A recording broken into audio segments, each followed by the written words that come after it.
So hello everyone, this is Ujjwal और इस video के अंदर हम बात करने वाले हैं एमएसटी सीईटी के previous year questions of magnetic material. ठीक है, इसका अभी हमने वन शॉट वीडियो लेक्चर बनाया था जिसके अंदर हमने डिस्कस किया था इसके सारी थ्योरी के बारे में। अगर वो थ्योरी नहीं देखी है तो पहले उसको देख कर आए, क्योंकि उसी से रिलेटेड सारे सवाल हम करने वाले हैं कॉन्सेप्ट बाय कॉन्सेप्ट। ठीक है, all the questions are from MST CET 2021। So ध्यान से इस वीडियो को देखिए एंड अपने नोट्स भी जरूर बनाएं। Let's start this video without wasting the further time.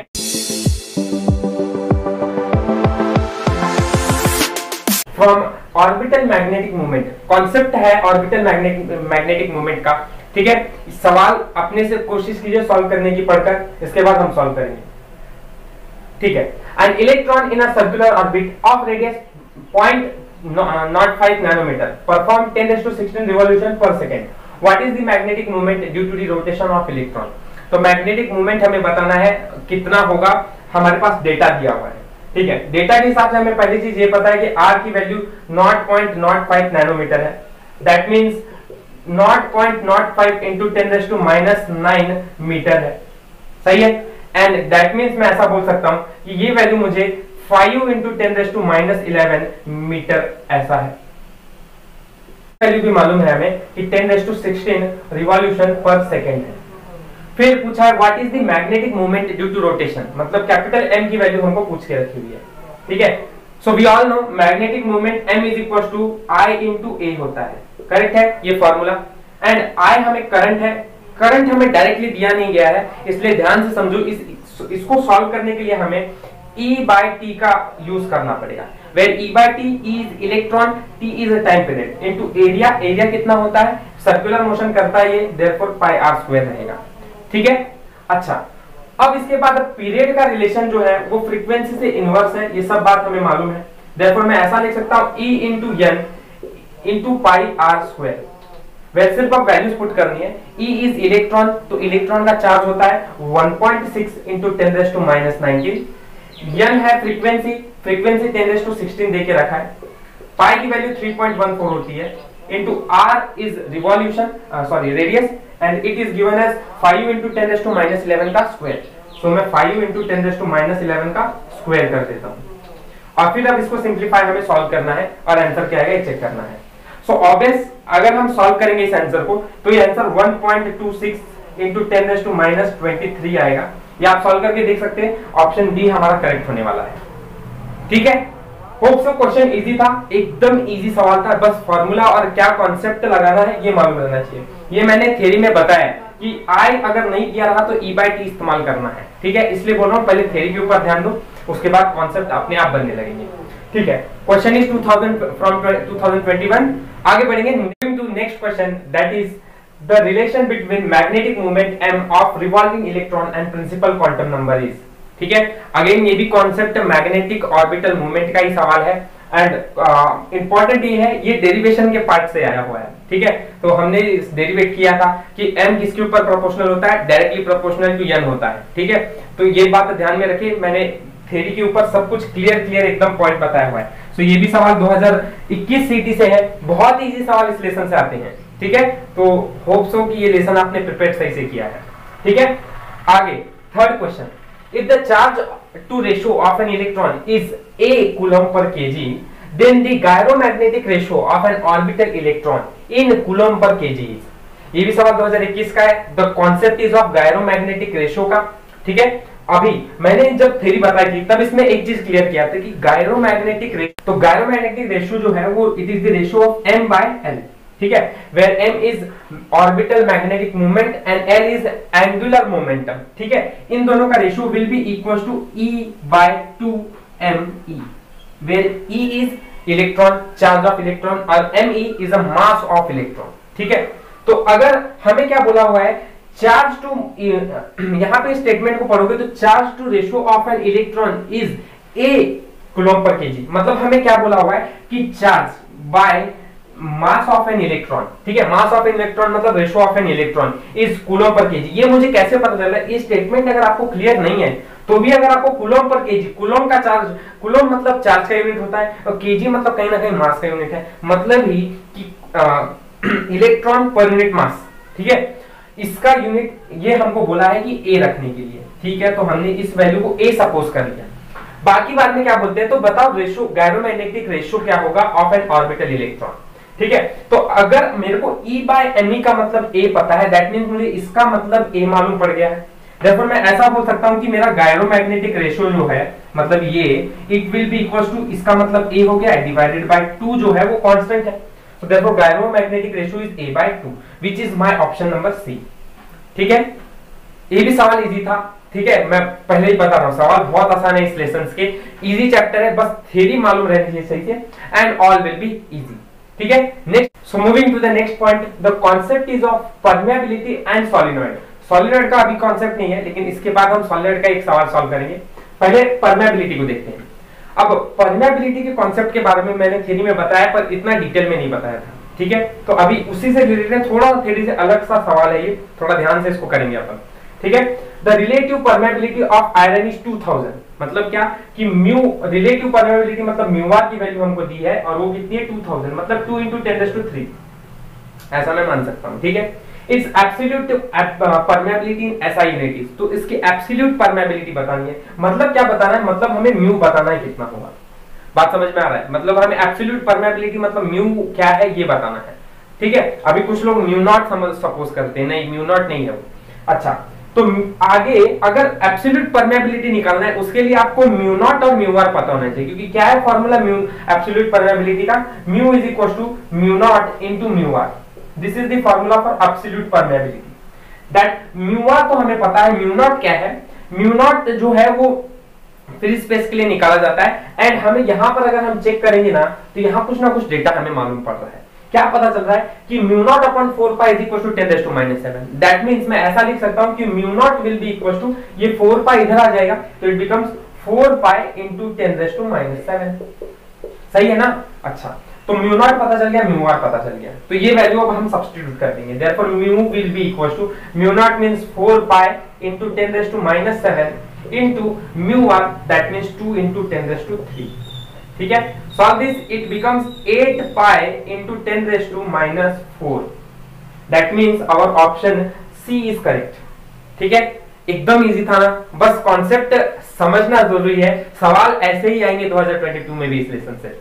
So hope so clear है। आगे बढ़ेंगे नेक्स्ट सवाल। Forward to next question. The question is of solenoid and magnetic field, मतलब सॉलिनॉइड और मैग्नेटिक फील्ड से मिलाकर सवाल पूछा हुआ है इसके ऊपर।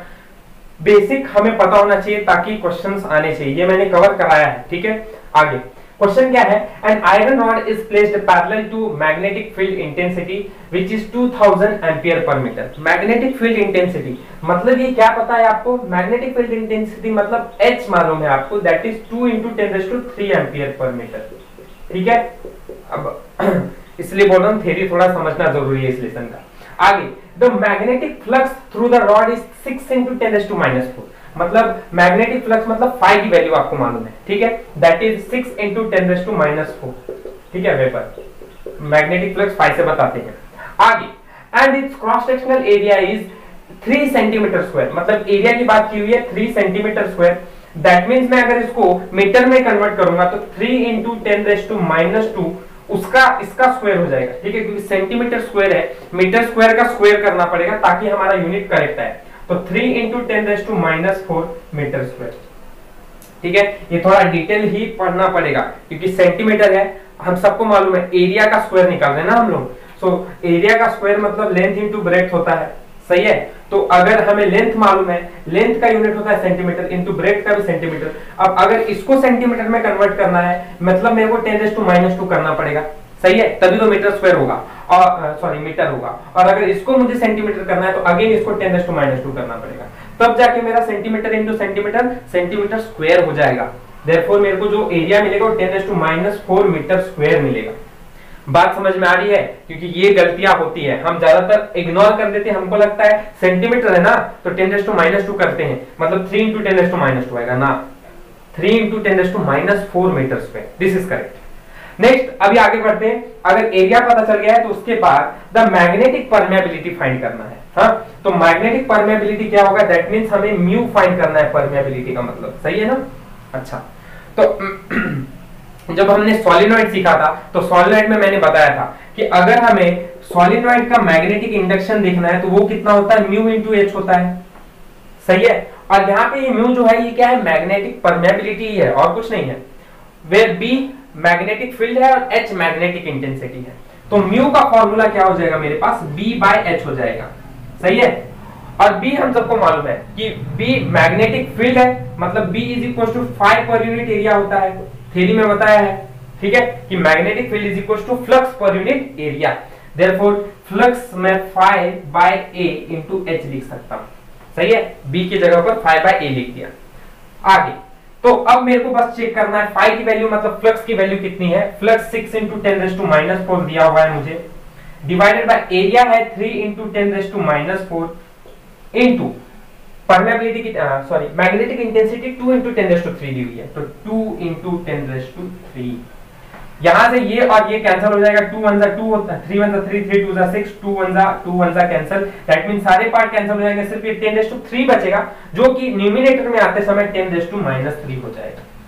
That means magnetic permeability is 10⁻³ which is option D is correct, ठीक है। Next, a bar magnet has length 3 centimetre, cross sectional area 2 centimetre square and magnetic moment 3 ampere metre square. The intensity of magnetization of bar magnet is, ठीक है। तो intensity of magnetization मतलब क्या find करना है, capital M magnetisation find करना है। और हमें मालूम है मैग्नेटाइजेशन फाइंड करने का फॉर्मूला है एम नेट, ठीक है। एम नेट मतलब magnet movement per unit volume, ठीक है, ये फॉर्मूला है।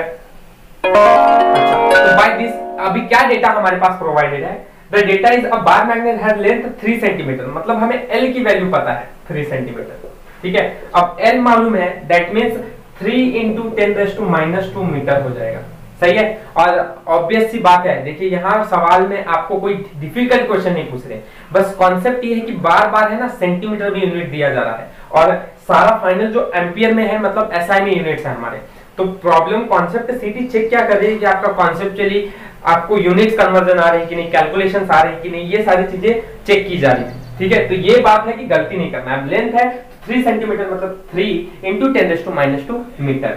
अच्छा, ये तो दिया है लेंथ। अब बाद में दिया है एरिया के बारे में, और एरिया कितना है 2 सेंटीमीटर स्क्वायर, मतलब एरिया 2 सेंटीमीटर स्क्वायर मतलब 2 इंटू 10⁻⁻4 मीटर स्क्वायर। क्या बात समझ में आ रही है। पिछला ही कॉन्सेप्ट था जिसमें मैंने डिटेली समझाया था कि ये सेंटीमीटर स्क्वायर मीटर स्क्वायर करने के लिए हमें 10⁻⁻4 करना पड़ेगा, ठीक है। होप सो आप उसको फिर से देखिए, फिर इसको कोशिश कीजिए खुद से हो जाए, ठीक है।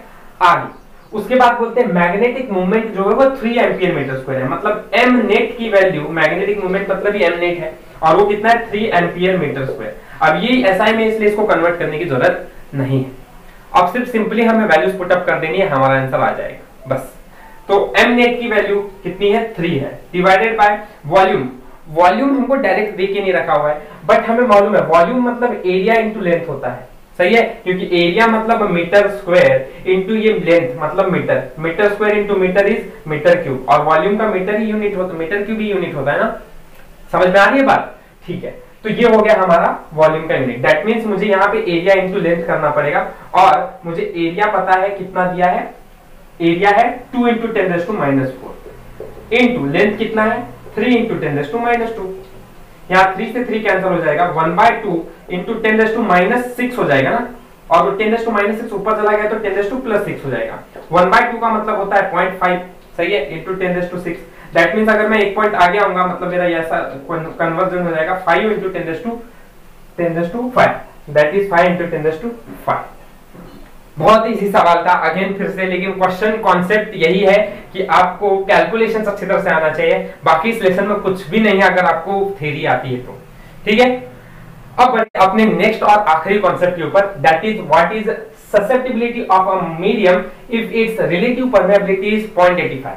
तो हमें ससेप्टिबिलिटी बतानी है, और हमें क्या देके रखा है रिलेटिव परमेबिलिटी। तो रिलेटिव परमेबिलिटी 0.85 दिया हुआ है, और अगर आपको फॉर्मूला मालूम है तो क्वेश्चन में कोई डिफिकल्टी है नहीं। Relative permeability is equal to μ0 into 1 plus susceptibility, this is the formula, ठीक है। रिलेटिव परमेबिलिटी दिया है। अच्छा, तो ये परमेबिलिटी कौन सी है, दिस इज फ्री स्पेस वाली परमेबिलिटी, और फ्री स्पेस की परमेबिलिटी अगर नहीं दिया तो वो 1 होती है क्योंकि एयर में है, ठीक है। तो इसको हम 1 लेंगे, ये हमें 0.85 दिया हुआ है, एंड 1 प्लस ससेप्टिबिलिटी हमें फाइंड करना है, ठीक है। दैट मींस 0.85 है ना, और ये 1 प्लस ससेप्टिबिलिटी है, करेक्ट।